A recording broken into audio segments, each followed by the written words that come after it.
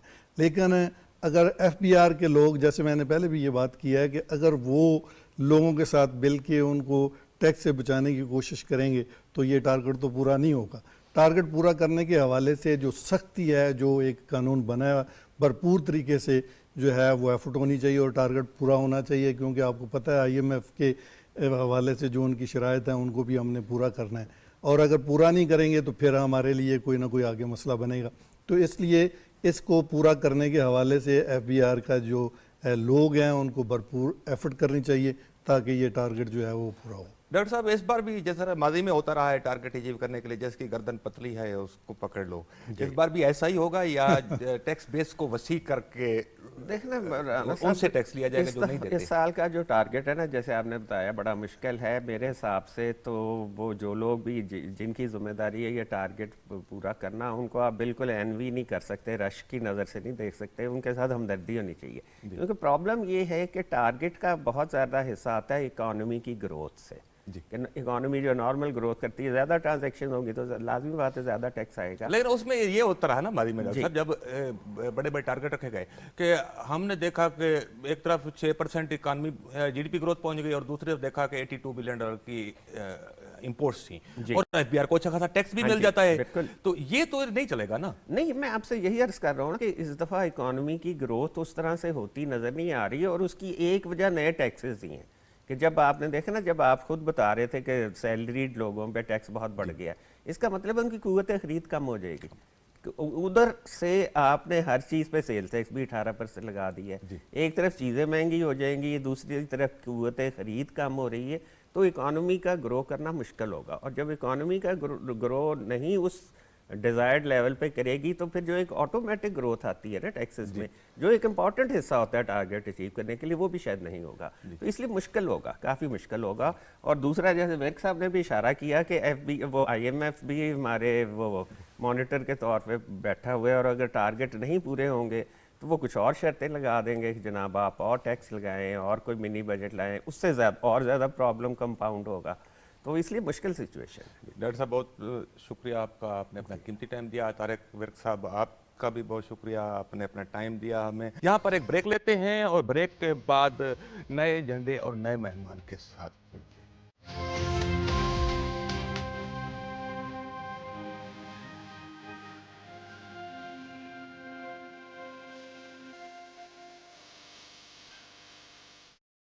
Welcome back ناظرین. ہمارے ساتھ پروگرام میں موجود ہیں شعبہ کسٹم کے سابق یعنی ریٹائرڈ سپرنٹینڈنٹ ملک عابد حسین, جنہوں نے اینٹی اسمگلنگ یونٹ میں طویل عرصہ تک خدمات انجام دیں اور ان کے کریڈٹ پر، ان کی پروفائل پر بہت بڑے بڑے اسمگلنگ کے کیسز ہیں جو انہوں نے ریٹ کر کے مختلف چیزیں پکڑی تھیں۔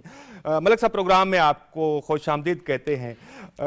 کیا یہ درست ہے کہ بڑے بڑے اسمگلر جو ہیں وہ ایک انٹیلیجنس نظام اپنا رکھتے تھے، مخبری کرواتے تھے کہ ملک عابد حسین سوئے ہوئے ہیں لہٰذا اب اپنا مال نکالو؟ کیا یہ درست ہے؟ رانا صاحب، پہلے تو بہت شکریہ پی ٹی وی کا اور آپ کا کہ آپ نے مجھے موقع دیا۔ بسم اللہ الرحمن الرحیم۔ اصل میں جب کوئی بھی کسٹم آفیسر ہو یا کوئی آفیسر ہو، جب ڈپارٹمنٹ جوائن کرتا ہے، اگر وہ ٹائم پہ پک کر جائے کہ مجھ سے کام کیا لیا جانا ہے، تو پھر اس کی کامیابی شروع ہوتی ہے۔ میرے ساتھ والدین کی دعائیں اور محنت بھی تھی۔ اللہ پاک کا بڑا کرم رہا کہ بہت کم عرصے میں سمجھ گیا تھا کہ اس وقت سی بی آر ہوتا تھا، اب ایف بی آر ہے، سینٹرل بورڈ آف ریونیو کے، اس کے انڈر ہم لوگ کام کرتے تھے، کہ ہمارے دو مین ہیں کہ ہم صبح ڈیوٹی پہ جاتے ہیں تو دو کام ہمارے ذمے ہیں، ان میں سے ہم نے ایک جو ہمارے ذمے لگایا گیا ہے ایک ٹائم پہ وہ ضرور کرنا ہے، ایک پریونشن اور ایک کلیکشن، کہ ریونیو کلیکٹ کرنا ہے، کچھ پوسٹنگ ایسی ہوتی تھی، اور ایک پریونٹ کرنا ہے، آپ کسی چیز کو آپ نے روکنا ہے۔ تو میرا شروع سے مائنڈ سیٹ پریونشن پہ زیادہ تھا، تو اس پہ اللہ پاک نے بڑا کرم کیا کہ اچھے مجھے کیسز ملے، کچھ میں بڑی محنت شامل تھی، کچھ میں بڑی لک تھی۔ اچھا، آپ کے میں پروفائل دیکھ رہا تھا تو پاکستان میں یہ جو کالے بچھو پکڑنے کے ایک دوڑ شروع ہوئی تھی، تو آپ نے سب سے پہلے پاکستان سے اسمگل کیے جانے والے یہ کالے بچھو کا کیس پکڑا تھا، تو یہ کب کا واقعہ ہے اور کہاں پر آپ نے یہ ریڈ کیا تھا؟ کیا آپ کو مخبری ہوئی تھی یا صرف شک کی بنیاد پر؟ یہ بلکہ یہ جا نہیں رہے تھے، ویسے تو جانے کا تھا ان دنوں زیادہ، لیکن یہ ایکچولی آ رہے تھے۔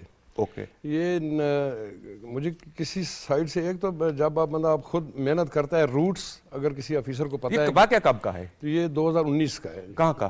اسلام آباد ایئرپورٹ کا۔ اوکے، تو اس میں بندہ چائنا سے جو پکڑے جاتے تھے بچھو، اس کو مکڑی بھی کہتے ہیں، بچھو بھی مختلف اس کی بچھو کی قسمیں ہیں۔ جی، تو وہ بندہ ریگولر ٹریول کر رہا تھا ایمریٹس ایئر لائن پہ، تو اس کا پروفائلنگ جب ہم نے کی کہ یہ بندہ بار بار ایمریٹس پہ آ رہا ہے اور اس کے پاس کوئی چیز بھی نہیں ہوتی ہے، ایک آدھ کیری اس نے اٹھایا ہوا ہے، اتنا بڑا بزنس مین بھی نہیں ہے، تو پھر انفارمیشن بیس کیس تھا کہ مختلف طریقے سے یہ اپنے ایک سردیوں میں آپ کی جو جیکٹ ہے اس کا جو کف ہے اس کو الٹا کیا، اس کے اندر وہ بچھو لگا دیے، ٹھیک ہے، اس طریقے سے بھی لاتا تھا۔ مختلف میرے پاس انفارمیشن تھی، تو میری شفٹ میں اس نے آنا تھا، تو اب ان کے سورسز شاید ہم سے بہتر بھی ہوتے ہیں کچھ کیسز میں، تو وہ نہیں آیا، اس نے سیٹ کینسل کرا دی۔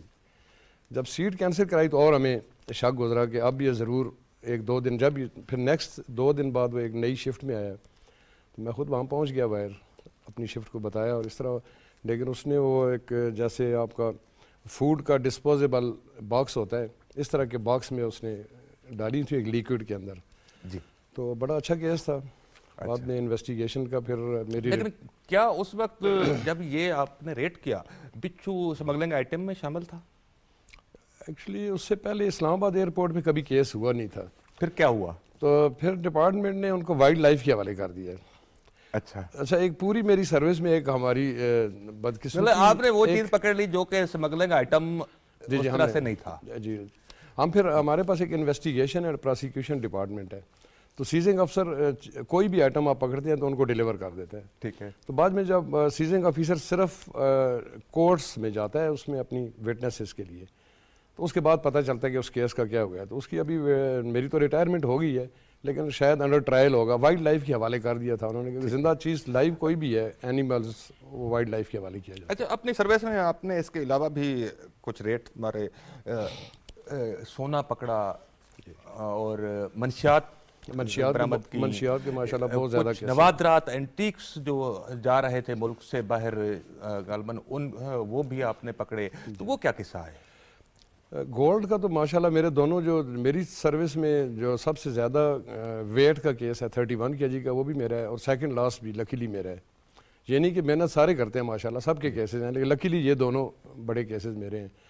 ایک تو پیور انفارمیشن بیس ہے، ایک دوسرا جو ابھی 24 kg کا میں نے کیا 2013 میں، تو یہ ٹوٹلی باڈی لینگویج پہ تھا کہ پیسنجر کی جو باڈی لینگویج ہے، رش تھا، 4 فلائٹس اکٹھی چل رہی ہیں، تو باڈی لینگویج سے میں نے کہا کہ اس کو میں نے واپسی پہ ضرور چیک کرنا ہے جب یہ لگیج اپنا کلیکٹ کرے گا. تو وہ بڑا اچھا کیس ہے 24 کے جی. ابھی ہائی کورٹ میں ڈیسیژن بھی ہو گیا اسلام آباد ایئرپورٹ کا. اچھا اینٹیکس جی. کب بھی رشوت کی آفر ہوگی؟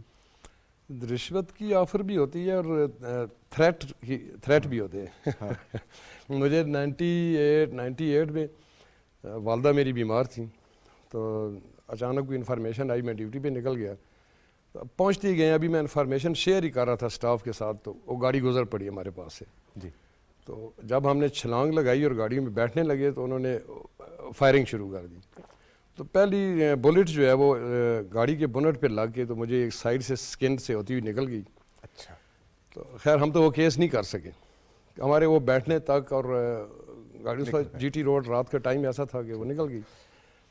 اب مجھے وہ بلٹ لگی ہے، میں نے کسی کو نہیں بتایا، ایک ڈرائیور کو پتہ ہے، ایک ہمارے حوالدار صاحب کو پتہ ہے. ٹھیک ہے. میں نے جا کے اسٹیچنگ بھی کرائی اور والدہ کے پاس پہنچا ہوں، اور والدہ پوچھ رہی ہے کہ خیریت نہیں ہے. تو میں نے کہا نہیں، میں تو بالکل ٹھیک ٹھاک ہوں. تو اس طرح کے بھی بعض اوقات آتے ہیں. یہ اینٹیکس کا جو کیس ہے، یہ سیالکوٹ سے اچھا. ٹرانزٹ میں جا رہی تھی، جاپان جا رہی تھی.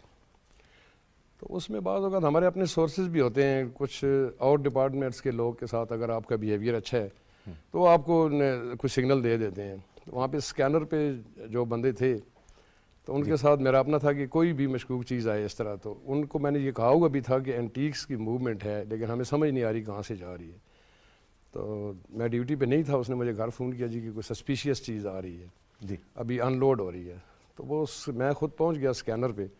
تو بڑا اچھا کیس تھا، میرا خیال ہے گورنمنٹ آف جاپان نے بھی اپریسیشن اسلام آباد کسٹم کو کی تھی اس کیس میں. اوکے. اچھا، پاکستان میں عام طور پر سمگل ہو کر کون کون سی چیزیں آتی ہیں اور کون کون سی چیزیں باہر جاتی ہیں سمگل ہو کر؟ اس میں فیلڈ آفیسر کے طور پہ جب ہم لوگ کام کرتے ہیں تو جب بھی آپ آئیں گے اینٹی سمگلنگ میں، یا پھر کچھ عرصے بعد آپ ایئرپورٹ میں جاتے جنرلی ہیں کوشچن کر رہا ہوں دوسرے، تو اس وقت ہر کچھ پیریڈ کے بعد ڈفرینٹ آئٹمس چینج ہوتے رہتے ہیں. اوکے. پھر ڈیپینڈ کرتا ہے کہ فیلڈ آفیسر آبزرو کرے کہ کون سی چیز آ رہی ہے اور کس روٹ سے آ رہی ہے. تو ڈرگس کا چائنا جانے والا پہلا کیس غالباً میرا تھا، چائنا بارڈر پہ، سست بارڈر پہ. اس سے پہلے ڈرگ کا کیس نہیں ہوا تھا.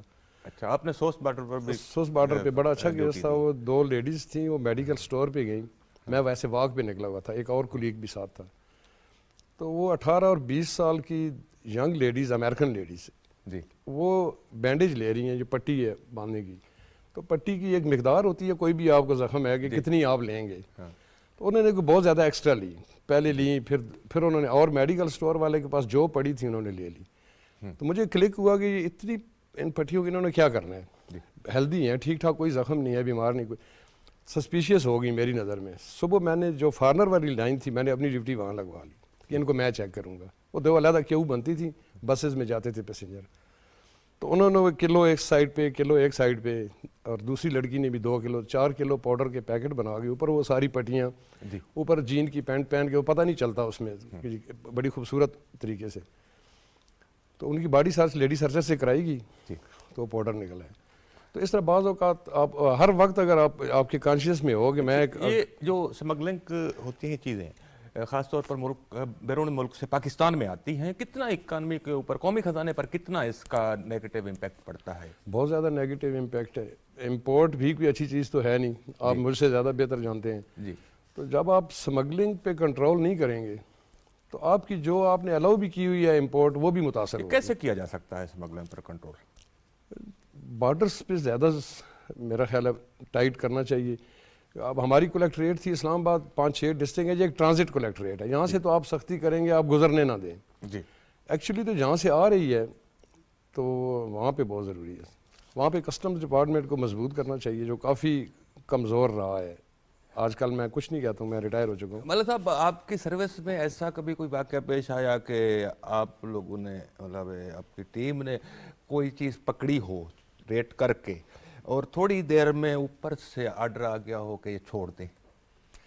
نہیں، ایسا نہیں ہوا کبھی، ایسا نہیں ہوا. کبھی نہیں ہوا میں نے نہیں ایسا. بڑے اچھے سینئرز آفیسر کے ساتھ اینٹی سمگلنگ میں نے کام کیا ہے. چودھری ذوالفقار صاحب ہیں، تو میڈم زیبا ہی ہیں، میڈم سیما رضا بخاری ہیں. تو وہ اس طرح کے آفیسرز تھے کہ وہ چودھری ذوالفقار صاحب تو اتنا سپورٹیو تھے کہ ہمیں کوئی تھریٹ بھی آتا تھا تو وہ کہتے رات کوٹ کے بھی ہمارے پاس آ جاتے تھے.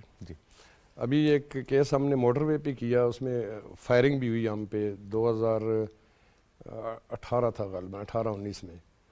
تو فائر بھی میں نے پہلا کیا اور ہم نے کوئی 6 من چرس اور افیم پکڑ لیے گاڑی سے. بہت بڑی مقدار تھی. بہت بڑی مقدار سی. اس میں بڑی اچھی میڈیا کوریج بھی انہوں نے دلوائی اور حوصلہ افزائی بھی کی.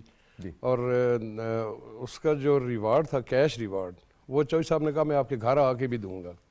اچھا, میں نے کہا نہیں سر, کیا تھینک یو. ریوارڈ کا کیا سسٹم ہے کسٹم میں؟ جو لوگ اس میں ٹیم میں شامل ہوتے ہیں, ریڈ کرتے ہیں, جان کو خطرے میں ڈال کر کنفسکیٹ کرتے ہیں اسمگلنگ کا مال, کیا ان کو ریوارڈ بھی ملتا ہے ڈپارٹمنٹ کی طرف سے؟ ریوارڈ ہے جی, ریوارڈ ہے.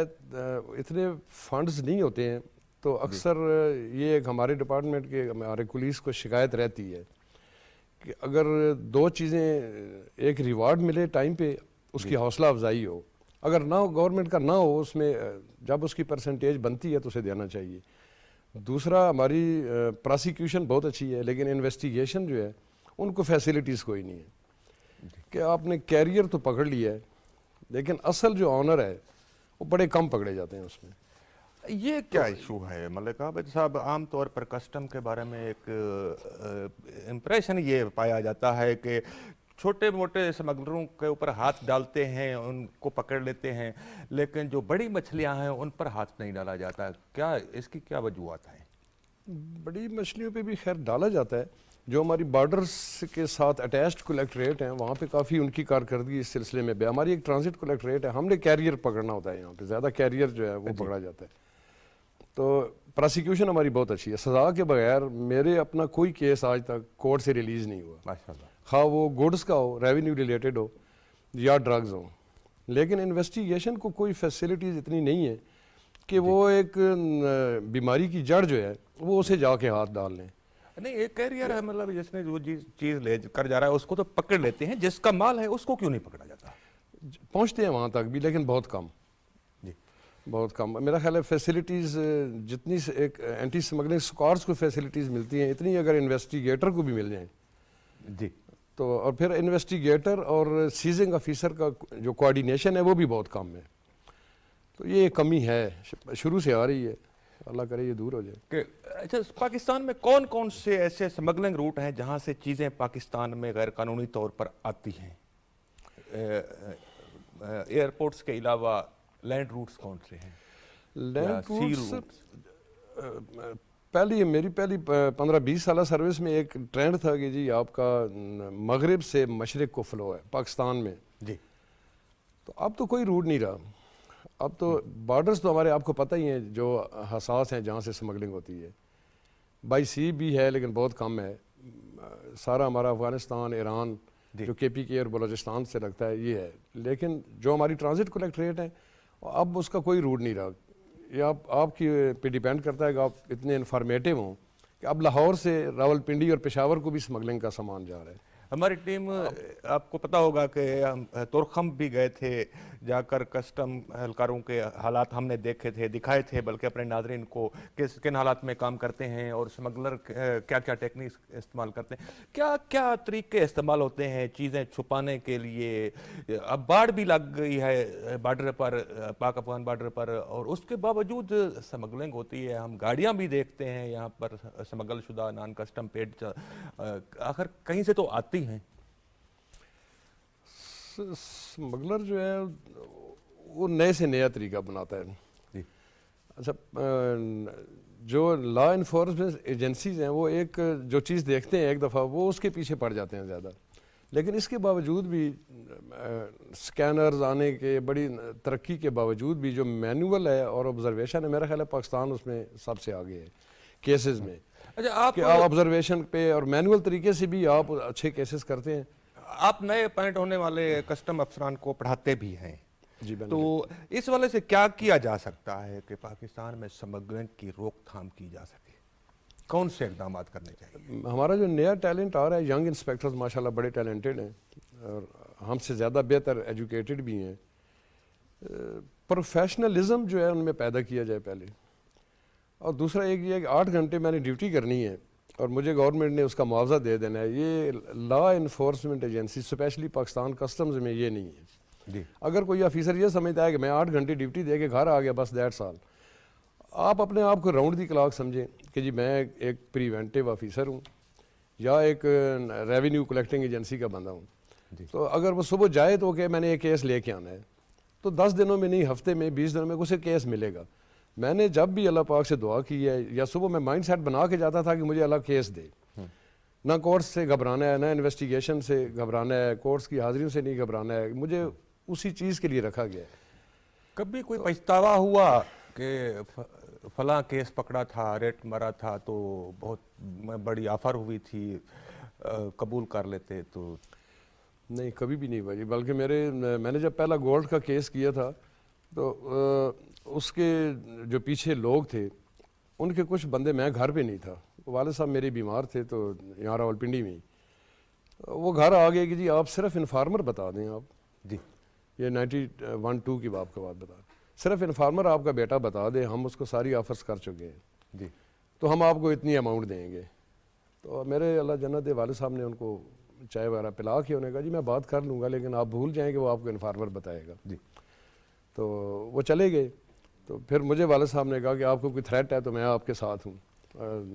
ایکس آرمی, میں پتہ ہے آپ کو, والد صاحب آرمی میں رہے تھے, تو انہوں نے کہا کہ آپ کو پریشان ہونے کی ضرورت نہیں ہے, نہ پیسے لینے اور نہ انفارمر بتانا ہے. میں نے کہا جی انفارمر جو بتا گیا وہ تو گیا. تو اس طرح کی کافی ہوئی ہیں لیکن پچھتاوا کبھی نہیں ہوا کہ میں نے پیسے نہیں دیے. ملک صاحب بہت شکریہ, آپ نے اپنا قیمتی وقت ہمیں دیا. ناظرین, سمگلنگ پاکستان کی معیشت کے لیے ایک ایسا رشتہ ہوا ناسور ہے جو دیمک کی طرح چاٹ رہی ہے. چاہے وہ ملک سے کے اندر باہر سے آنے والی چیزوں کی سمگلنگ ہو یا پھر ملک سے باہر غیر قانونی طور پر جانے والی چیزوں کی سمگلنگ ہو, جن کا ایک جیسا امپیکٹ ہے.